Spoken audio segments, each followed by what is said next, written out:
በስመ አብ ወወልድ ወመንፈስ ቅዱስ አሐዱ አምላክ አሜን። በስመ አብ ወወልድ ወመንፈስ ቅዱስ አሐዱ አምላክ አሜን። በስመ አብ ወወልድ ወመንፈስ ቅዱስ አሐዱ አምላክ አሜን። ድርሳነ መድኃኔዓለም ዘሰሉስ ምዕራፍ 5 አንድ አምላክ በሚሆን በአብ በወልድ በመንፈስ ቅዱስ ስም አምነን የመድኃኒታችን የሞቱን የሕማሙን ነገር እንፈጽም ዘንድ እንመለስ። ያችን ዕለት ሌሊቱንም ሁሉ ሲደበድቡ በጥፊ ሲመቱት አነጋ። ከዚህ በኋላ በሚሞትበት ገንዘብ የሐሰት ምስክሮችን በእርሱ ላይ አቆሙበት። እሱ ራሱ በዳዊት አንደበት የአመፅ ምስክሮች በእኔ ላይ የተነሱብኝ ብሎ እንደተናገረ፣ ዳግመኛም የአመፃ ራስ የምትሆን ሐሰትን የሚናገሩ በእኔ ላይ ቆሙ አለ። በነጋ ጊዜ ወደ ሹሙ ወደ ጲላጦስ ፊት አቀረቡት፣ በፍርድ አደባባይም አቆሙት። እሱም መረመረው፣ በላዩም በደል አላገኘበትም። በብዙ ነገር እሺ በእጄ ባሰኙት ጊዜ በመግረፊያ ይገርፉት ዘንድ አዘዘ። እሱ ራሱ መድኃኒታችን በነቢዩ በኢሳይያስ አንደበት እኔ አልክድም አልከራከርምም፣ ጀርባዬን ለግርፋት ፊቴን ለጥፊ ሰጠው፣ ከርኩስም ምራቅ ፊቴን አልመለስኩም ያለውን ይፈጸም ዘንድ። ይሁዳም አይሁድ በእግዚአብሔር ልጅ ላይ ይህን ሁሉ በደል እንደፈጸሙበት ባየ ጊዜ ታላቅ ፍርሃት ፈራ፣ ድንጋጼ የሚያዘው። ወደ ሊቀ ካህናቱ ሂዶ ጻድቅ ሰው ስላስገደልኩ ንጹሕ ደም ስላፈሰስኩኝ ተጸጽቻለሁ አለ። ሁሉም ከአንተ ጋር ምን አለን? ትናንትና አንተ በ30 ብር ለእኛ እንድሸጥክልን እወቅ አሉት። ይህም በተናገሩ ጊዜ ያን የያዘውን ብር በምኩራብ አፈሰሰ። ሂዶም ገመድ አንስቶ ታንቆ ሞተ። የሙዳየ ምጽዋትን ገንዘብ የሰረክ ይሁዳ አንተ ስስታም ነህ፣ እናትን ያገባ አንተ ርኩስ ነህ፣ መምህርን የሸጥከው አንተ ርጉም ነህ፣ አባትን የሰለብክ ታንቀህ የሞትክ ጥፉ ነህ።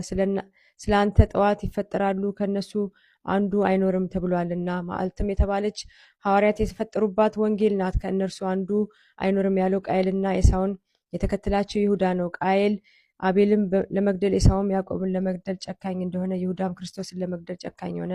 ቃየል የወንድሙን ሚስት ቀማኛ እንደሆነ ኤሳውም የወንድሙን ማዕድ ቀማኛ እንደሆነ ይሁዳም የአመፅን ብር ቀማኛ ነውና ኤሳውን አነቅፎም የሚሉም አሉ። ኢዮብና ሐዋርያው ማትያስ ከእርሱ ተገኝተዋልና። እኛ ግን እግዚአብሔር ማንን ይወዳል ማንን ይጠላል እንላለን።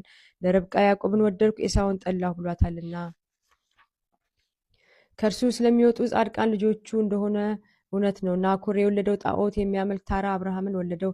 ይስሐቅም ኃጢአተኛ ኤሳውን ወለደው። ያዕቆብም ጣዖት አምላክ የሆነ አሞጽ፣ ፋሬስ፣ ይሁዳ ከሱ የተወለዱ ዳንን ወለደው።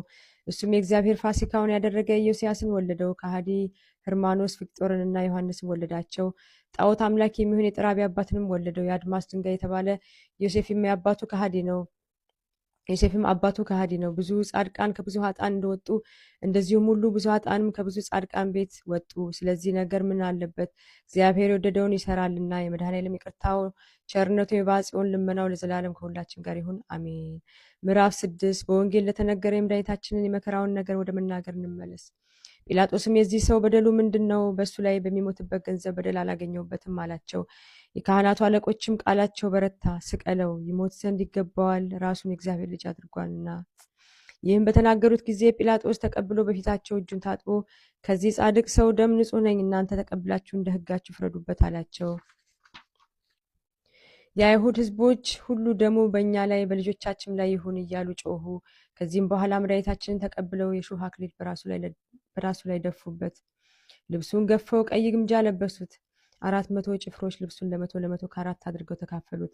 ከዚህ በኋላ እንውጣ እንጣጣል፣ ለደረሰው ይድረሰው ተባባሉ። ልብሶች ለራሳቸው ተካፈሉ።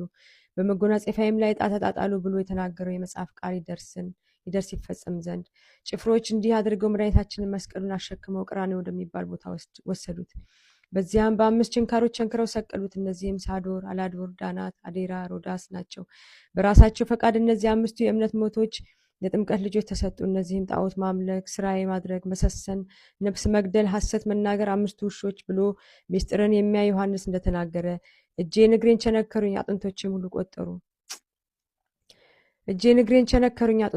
ሁሉ ቆጠሩ። እነሱ ግን አውቀው ቸል አሉኝ ወደሚለው እንመለስ። በዚያን ጊዜ በቀትር ሰዓት ሙሽራዋ ነፍሴ የወደደች ሆይ በቀትር ጊዜ ወዴት ትሰማራለህ? ወዴትስ ትተኛለህ? በሌሎች መንጋ የምቅበዘበዝ እንዳልሆን አለች ብሎ ሰለሞን እንደተናገረ መድኃኒታችንን እንደዚህ ያደረጉበት። 2 ወንበዴዎችንም አምጥተው አንዱን በቀኙ አንዱን በግራው ከሱ ጋር ሰቀሉ። የበደሉን መጽሐፍ በራሱ ላይ አኖሩ። ከዚህም በኋላ ይፋጠኑ ጀመር። አሽከትን የሚያመጣለ፣ ሆምጣጤ የሚያመጣለ፣ ከርቤን የሚያመጣለ፣ ሐሞትን የሚያመጣለ፣ ዘንግን የሚያመጣለ፣ ጦርን የሚያመጣለ፣ ራሱን ይመታው ዘንድ የሚመጣለ፣ በጥፊ መታው ዘንድ የሚመጣለ፣ በፊቱ ምራቅን የሚተፉበት አሉ። ክርስቶስ በጥፊ የመታህ ማን ነው? ራስን የደበደበህ ማን ነው? ለእኛ ተናገር እያሉ በፊቱ የሚንበረከኩ አሉ። ዳግመኛም ዛሬ ግን በምንዋጋህ ገንዘብ አብርሃም ሳይፈጠር ነው ያለው ያልክ፣ ዛሬ ግን በምንወጋህ ገንዘብ ይህን ቤተ መቅደስ አፍርሱት በሶስተኛው ቀን አነሳዋለሁ የምትል ሆይ፣ ዛሬ ግን በምንወጋህ ገንዘብ ስጋዬን የበላ ደሜን የጠጣ ለዘላለሙ አይሞትም ያል ሆይ ይሉታል። መድኃኒታችን ይህን ሁሉ እየሰማ ዝም አለ።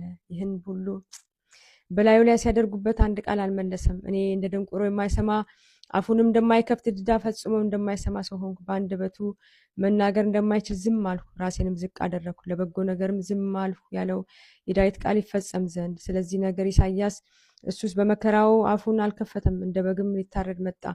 በግ በሚሸልተው ፊት እንደማይናገር በመከራው ምንም አልተናገርም አለ። ይህ በግ የሄኖክ ራእይ ነው። ይህ በግ የነቢዩ ዳንኤል ትንቢት ነው። ይህ በግ የሳሙኤል መስዋዕት ነው። ይህ በግ የአብርሃም መስዋዕት ነው። ይህ በግ ቀንዱ በነጭ አረግ የተያዘ የይስሐቅ መስዋዕቱና ቤዛው ነው። ይህ በግ ደሙ የሰቀሉትን የሚከሳቸው ነው። አረዱት፣ አልበሉትም፣ አዩት፣ አላመኑበትም። የወለደችው ማርያምን በመስቀሉ አንጻር ቁማ ትጮኻለች። በምድር ላይ አባት የሌለህ ልጄ ልጄ፣ የታሰርክ የተሸነከርክ ልጄ ልጄ ልጄ፣ የማንን ገንዘብ ቀማ? ልጄ የማንን ሹመት ቀማ? አሸናፊ ልጄ ማን ያዘ? ልጄ ኃጢአትህ በደልህ ምንድን ነው? ጎተና የተደመደመ ልጄ የሾህ አክሊል አቀዳጁህን? የቄፋዝ ወርቅ ራስ በበትር ይደበደባልን? አበባ የመሰሉ ፊቶች ጥፊውን ቻሉትን? የለሰለሱ መዳፎች የብረቱን ችንካር ታገሱትን? እንደ ባሪያ በጀርባ ግርፋቱን በእግሮችም ችንካርችን ቻልክን? ልጄ ልጄ አንተ የሞትህን መስቀል ተሸከምክ። ሆዴ የተቃጠለች አንጀቴም እንደ እሳት ነደደ። ልጄ ነገርከኝ፣ በኩሬ መለስክልኝ፣ የማህፀን ፍሬ ተናገርከኝ። አንተን ካላዳንኩ የግብፅን ሀገሮች ለምን ሄድኩ? አንተን ካላዳንኩ በደብረ ቁስቋምስ ውስጥ ለምን አደርኩ? እያለች ታለቅሳለች። እመቤታችን ይህን በተናገረች ጊዜ የልቅሷ ጩኸት በሰማይ ተሰማ። የልቅሷም ጩኸት እስከ ዓለም ዳርቻ ደረሰ። ያን ጊዜ ሰማይ ተነዋወጸ፣ ምድርም ተነቀጠቀጠች፣ ከዋክብትም ወደቁ፣ የፀሐይ ብርሃን ጨለመ፣ ጨረቃ ደም ሆነ። ከቀትር እስከ 9 ሰዓት ዓለም ጨለማ ሆነ። ስለዚህም እጅ ሁሉ ይደክማል፣ ነፍስ ሁሉ ትደነግጣለች፣ ሊቃውንት ሁሉ ይታወካሉ። እንደምትወልድ ሴትም ሕማም ይይዛቸዋል። በቀኝና በግራዋ መቅሰፍትንና መዓትን የተሞላች ሆና ዓለምን ታጠፋ ዘንድ ኃጥአንም ትፈጽማቸው ዘንድ እነሆ ምሕረትን የተመላች የእግዚአብሔር ቀን ትመጣለች። እንግዲህ ወዲህ ከዋክብት አይበሩም፣ ዓለምም አያይም፣ ፀሐይም ወጥታ ትጠፋለች፣ ጨረቃ አይበራም ብሎ ኢሳይያስ የተናገረው እነሆ ደረሰ፣ ተፈጸመ። እንደዚሁም ሁሉ ኢዮኤልም እነሆ ክፋታቸው በዛ ደረሰ፣ በጦር አንደበትም ተቃጠሉ። ፀሐይም ጨረቃም ይጨልማሉ፣ የከዋክብትም ብርሃናቸው ይጠፋል። እግዚአብሔርም በጽዮን ይጮኻል፣ ከኢየሩሳሌምም ቃሉን ይሰጣል፣ ሰማይና ምድር ይነዋወጣሉ ብሎ የተናገረው ደረሰ። አይሁድም የዚህን ቃል ምልክት እያዩ ልቦናቸውን ወደ ሃይማኖት ሊመልሱ አልወደዱም። በግብፅ ምድር አባቶቻቸውን ያስተማረ የፈርዖንን ልብ ያጸና የግብር አባታቸው ዲያብሎስ አድሮባቸዋልና ወገኖቻቸውን እስኪያጡ ድረስ በእነሱ ላይ የወረደ 10 መቅሰፍት እያየ እሱ አልተመለሰምና ስሙ ፊልስጤ የተባለ የጠላትን ፍለጋ የተከተሉ አይሁድ ናቸው። የመድኃኔዓለም ይቅርታው ቸርነቱ ለአገልጋዮቹ የነፍስና የስጋ መድኃኒት ይሁናቸው ለዓለም ዓለም አሜን አሜን። ክብር ምስጋና ይሁን አንድ አምላክ ለሚሆን ለአብ ለወልድ ለመንፈስ ቅዱስ ዛሬም ዘወትርም እስከ ዘላለም ድረስ አሜን።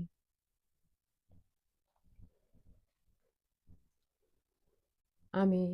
አቡነ ዘበሰማያት ይትቀደስ ስምከ ትምጻእ መንግስትከ ወይኩን ፈቃድከ በከመ በሰማይ ከማሁ በምድር ሲሳየነ ዘለለዕለትነ ሀበነ ኅድግ ለነ አበሳነ ወጌጋየነ ከመ ንሕነኒ ንኅድግ ለዘአበሰ ለነ ኢታብአነ እግዚእ ውስተ መንሱት አላ አድኅነነ ወባልዐነ እምኩሉ እኩይ እስመ ዚአከ ይእቲ መንግስት ኃይል ወስብሐት ለዓለመ ዓለም።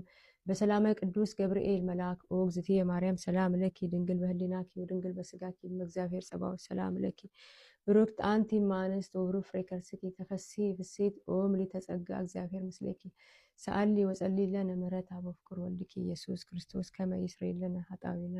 ክብር ምስጋና ይሁን አንድ አምላክ ለሚሆን ለአብ ለወልድ ለመንፈስ ቅዱስ ዛሬም ዘወትርም እስከ ዘላለም ድረስ አሜን።